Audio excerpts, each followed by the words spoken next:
Well, this is not going to be too exciting of a video. We have all the parts that we need to get this chopper head back together.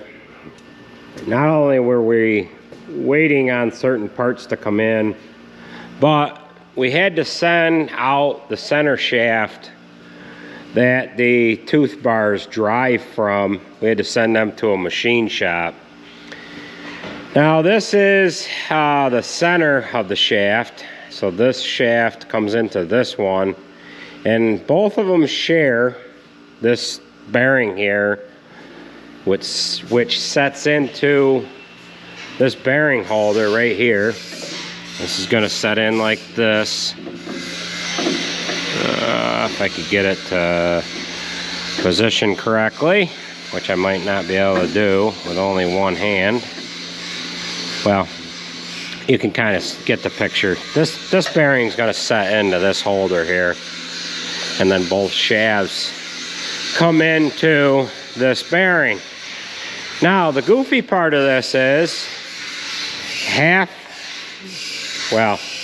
this end here comes into half of this bearing and then this other shaft comes into the other half, and this kind of goes like that, and then this shaft comes in like this. Both of these shafts were wore down a little bit here to where they weren't going to be setting into this bearing tight enough to make the bearing actually rotate. What it would have done is it would have spun inside the bearing. Both of these shafts are $1,200 and some a piece, and I figured that there wasn't no way in hell that we were going to replace these shafts and that we needed to send these to a machine shop. So we sent them over to, we actually sent them to Kaz, and they sent them out to a machine shop that they use in Cazenovia. So we just got these back the other day, and they're good to go. So we're gonna go ahead and just work on this for today. The only thing that will be exciting about this video is if we get any interruptions. The boys are gonna haul manure here a little later on. Jared's got the lagoon empty. Maybe we'll go down and take a peek at that here at some point in time here during this video, but we did get about 1 inch of snow last night, and the ground is froze up nice. So we'll get after it here, and we'll join up with you as we go along in the video. But if we get any interruptions, we'll share that with you as well. Well, we've gotten about as far as time would allow us here, and we've got this spreader in here. Andrew tried spreading some box stall manure, and it is a little froze up, and he went to start it to see if it would break loose, and the damn slip clutch went on it. So we'll crawl in down underneath this here. We'll show you what we've got going on. So we've got the slip clutch right there. That has got a telescoping part of the shaft. I had to heat that up, and we need to pull that apart and see if we can't maybe get a new one and get this thing going here for him, so he's got something to do today. Yeah. So we'll go ahead and spray a little bit of panther piss on there, and put a little bit back there. I haven't got much left to go here, and then it should be off of there. There's not a lot to see underneath here, so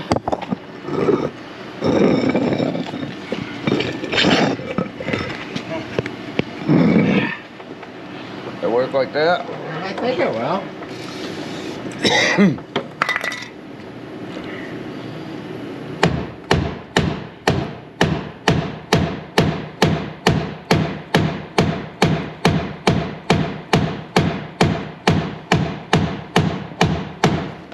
The light went out and the picture went right by.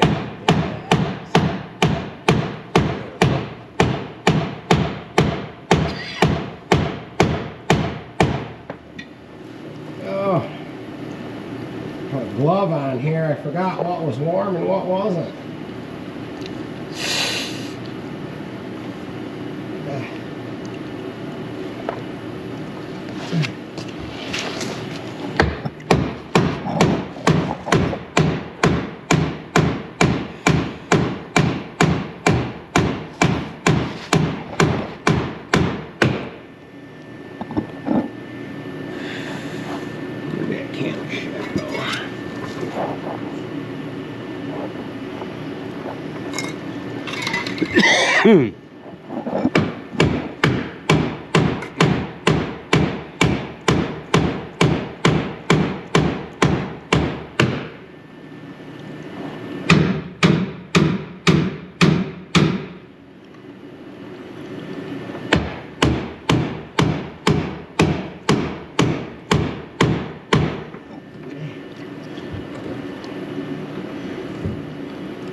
Not far.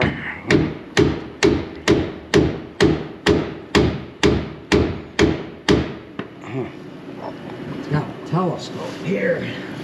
That was off not too long ago, was it? Yeah. Replaced it, I think. Didn't we? The end, anyway.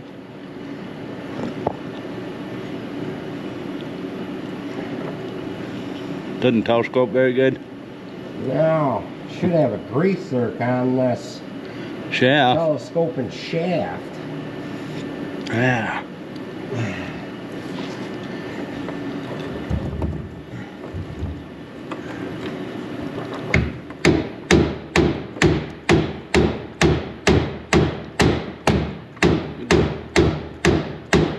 Gaining now. There it is. You got her. Now, pull this out of here.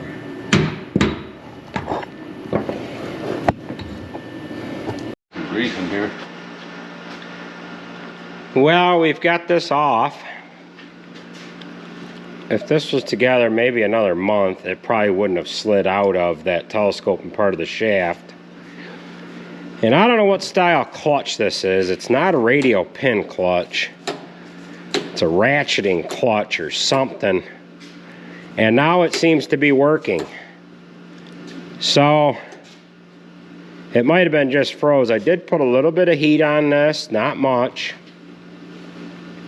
And I figured we broke this before. I just figured this was broke, but now it seems to be working correctly. Andrew said he didn't have it on that long and it went to freewheeling right away. So I guess we're really not sure what we've got going on here, but what I'm going to do is I'm going to wire wheel this shaft, jam a bunch of anti-seize in there, put it back together, and then let them try it. That's all we can do. And we probably better order a new one just so we have it. The last time we replaced this, one of the inexperienced guys was running it, and manure got up against the beaters. He shut it off when he turned. Manure got up against the beaters. He turned it on. It didn't start, and he just left it going. And this is really not a slip clutch anyways. What it really is when you shut the PTO off, the beaters are turning real fast, and instead of that working back on the tractor, it goes to freewheeling the opposite way so that it doesn't injure the drive line. And I don't know what that has. Here I am calling this a slip clutch. That's not a slip clutch. I don't know what there is for a slip clutch on this unit, but that, yeah, let's just wire wheel this and get this back together.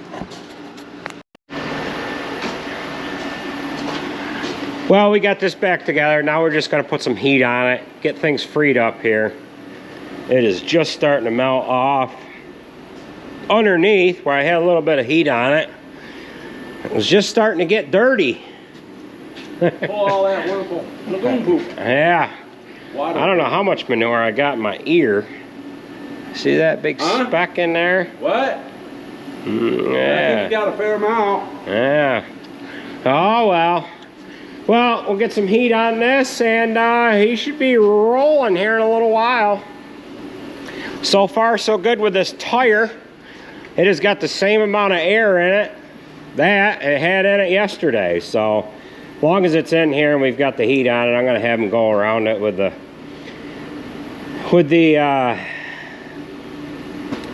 air pressure checker, and he can check how much air he's got in there and put a little bit of grease in those hubs.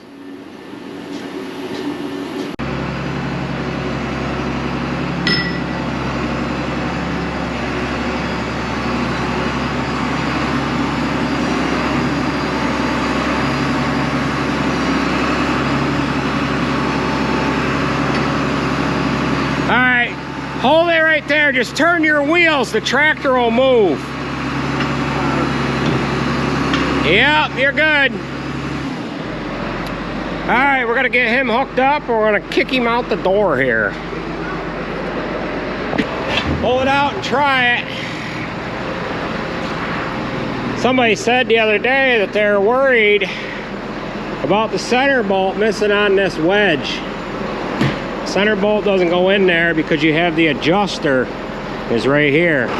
Follow along in the last video, I explained how those work.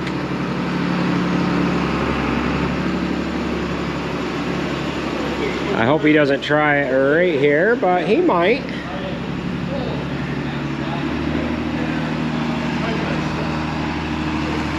Oh, right there's good. If we get a chunk of material in the head, that'll be all right. I already got one head injury.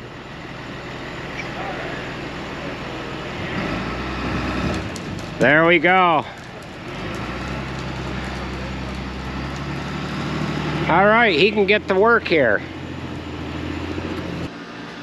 Okay, this is what we've gotten done after after we got Andrew going, and I haven't had any interruptions since then. We've got this right-hand side just about ready to have teeth put on it. And this is where this comes into this center bearing here. And there's about just enough room for this left-hand side to share the other side of the bearing. Now, if they would have put like a disc harrow bearing in there or something to run off this hex shaft, ran some shims to either side of the bearing, you could still run it with this hex part like that. The reason why there's this hex shaft in there is the pickup head teeth are run from the left-hand side of the head. So this pickup assembly is run from a chain and sprocket on that side, and then in order to run this side, it has to have this hex shaft in there so that it can power this right-hand side as well. So we're just about ready to put some pickup head teeth on there. Like I said, I think I'm going to get that side together first.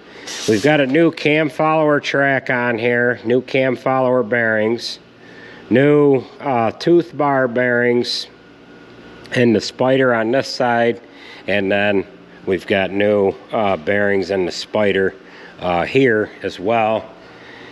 We need to bolt the sheet metal back on this right hand side, but before we do that, I think I'm going to get the rest of the head together, and then we can go to putting teeth on, and everything will kind of just fall into place here. So the weather is a little miserable outside. We've got snow blowing. The roads they've got a little bit of snow on them, but not much. Andrew and Alex are hauling box stall manure, and the rest of the crew is hauling liquid manure to Sarah in the field. So we're just going to keep at it here, and hopefully I don't get any interruptions. But if we do, we'll share them with you. And we'll just keep plugging away here. Well, this is how much we have done on this so far. We've got the right hand side of the head. We've got that done. We've got the cam follower track is all bolted in, end bearing, the shoe, the end cap. Everything is on the right hand side, along with all of the pickup teeth right up into the middle here. We've got to put a pickup tooth on each one of these yet, and then we have to put the pickup head teeth on the right hand side. I've got this almost back together. I ended up making a new drive chain for the auger, and I made up a new drive chain for the pickup head teeth. I have not hooked the pickup head teeth chain up yet, because what I want to do is I want to show you how the head works with the cam followers and everything. So this track is got a weird shape to it, and then these rollers follow that track, and that's what gives these teeth the tip, if you will. So we'll go ahead and roll this around, and you can kind of see the way that the pickup head teeth dump the windrow up on the top there, and then when they come around the bottom, they're picking up in a full motion, and then as they get to the top, they roll back quick so as to drop the windrow on top of the head. Krone, they don't have a cam system. They have just straight mounted teeth, and I don't know how exactly they're doing it, but they're doing it a different way than how the John Deere head is set up. So we will go over and check on the guys over next door here, Jared and Fitz here, tearing apart this 8320. I'm gonna get to the bottom of what is wrong with this here. We got the hood off.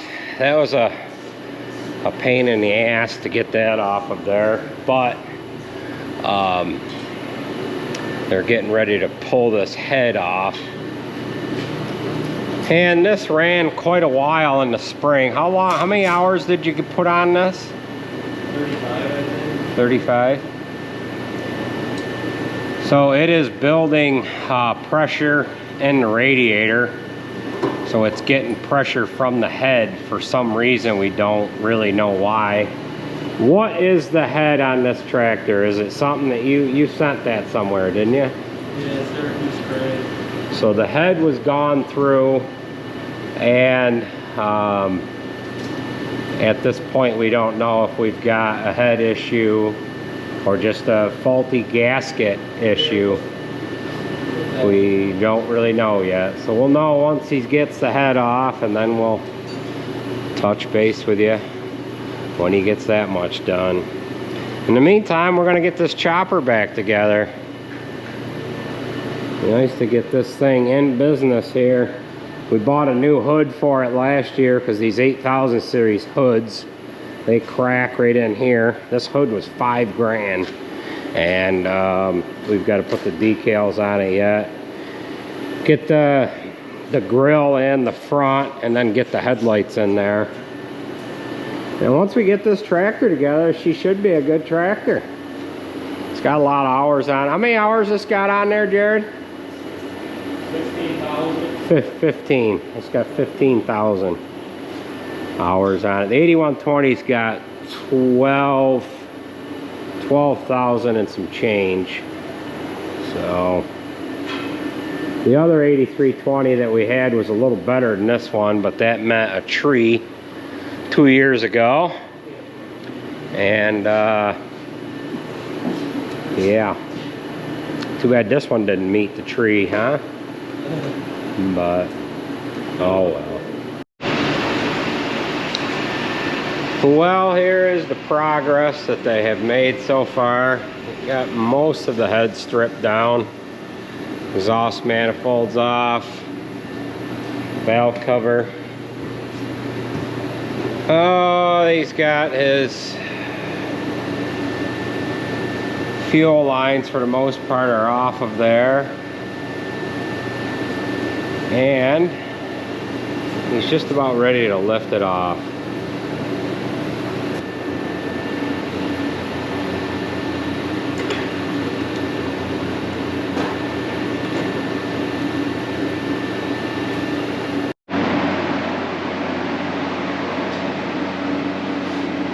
Well, Well, they've got the head off. That's sitting on a pallet here. And Jared's inspecting the head gasket right now. Doesn't really see anything noticeable on it.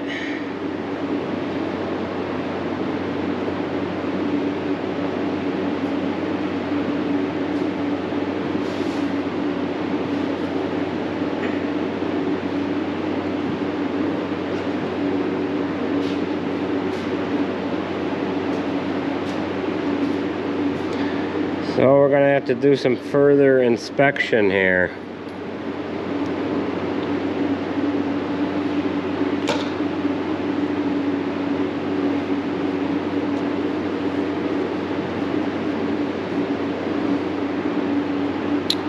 Yeah. All right, we're into the following day here now. It is Sunday morning. The power just went out here a little while ago. We spent about 45 minutes hooking up generators, and we're going to kind of show you what that all looks like. A couple of you asked in the past here, you know, what happens when the power goes out. And we actually have 5 generators running here right now, and we'll do a little drive around quick here and show you what that looks like. But I've got all the teeth on the head. I've got to just put the stripper plates on, and I was working on getting these new pieces on the auger. So I've got that left to do, just some basic stuff here yet, and then this is going to be done. So why don't we go take a ride around the farm here, and we'll show you what things look like with the generators hooked up, and then we'll close out this video here. We had some pretty good, I had a pretty good windstorm that went through here, and there was sleet and freezing rain and everything. And I don't know why the power is out. 2 power lines might have touched each other and just kicked the breaker. And usually when the power goes out, it's not off that long. And usually by the time we get generators hooked up, it's back on again. But it's been about an hour or so, and so far the power has not come back on. So let's go ahead and take a ride around the farm here, and we'll show you what things look like with the generators hooked up.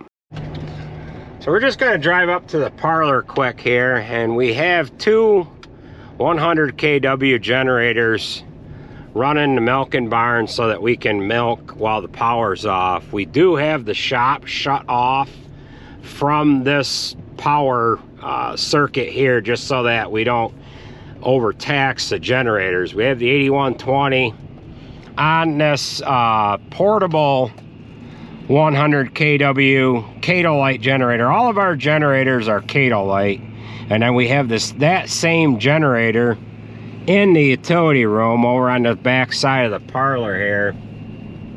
That's bolted to a concrete slab, and we have to put a tractor on that one as well. We've got the 7930 on this generator out behind the parlor here. And the reason why we have to have 2 generators is we originally started, when we built the parlor, we started with just this 1 generator here, and then as we expanded, that 1 generator wasn't big enough to run everything. So and then we didn't have our power service that came into the milking barns wasn't big enough. And we had to actually put another service over in this barn here. So we have to split the generators up. We would have a hard time running 1 generator, you know, 1 big huge generator. We would have to run separate lines over to it. Where we have that set up. I'm gonna back up, go out this other driveway. So my father's house is right on the other side of the road here. I hooked him up a little while ago here. We've got a 35 kW generator on his house. The 8320's on that generator. That's just how things went together here. That generator is 540 RPM. All of the other generators, well, we've got one other 540 RPM generator as well. That one we're running 1,000 RPM shaft on, and we're only running the tractor at it's like 1,100 engine RPMs. On my house, we have to run power on this side of the road too, because we have a 10,000 gallon water tank underground. The spring feeds the water tank, and then we have a pump into that pumps water to these heifer barns. This is a 55 kW generator, and we've got the 7730 on this one.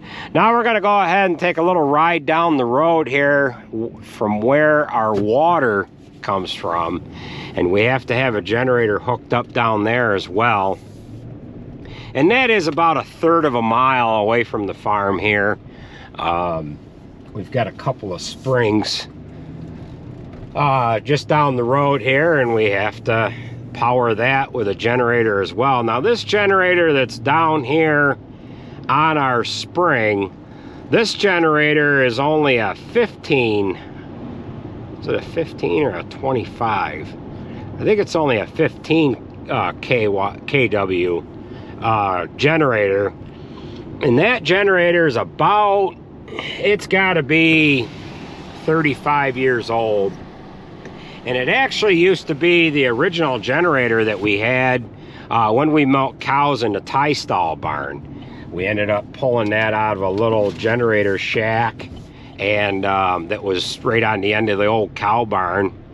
And we had put it on a little cart so we could tow that around. And we are running this generator down here with the 4450. This one is a 540 RPM generator as well. However, we do not have the PTO reducer on this one, so this tractor is running wide open. As long as I'm down here, I'm going to go ahead and make sure there's enough fuel in it. And this is where we're going to close out the video. We have a couple of springs. Our old original spring is right there, and then we had a makeshift spring dug down in there years ago. And then we have a larger spring that is over in behind us. There's a, I believe it's an 1.25 inch line that comes up from this original old spring. And then our new spring, our bigger one, we have a 4-inch line running from that one. And that one we put in about 20 years ago. So that's gonna do it for this video. I wanna thank you for watching, and we will catch you at the next one.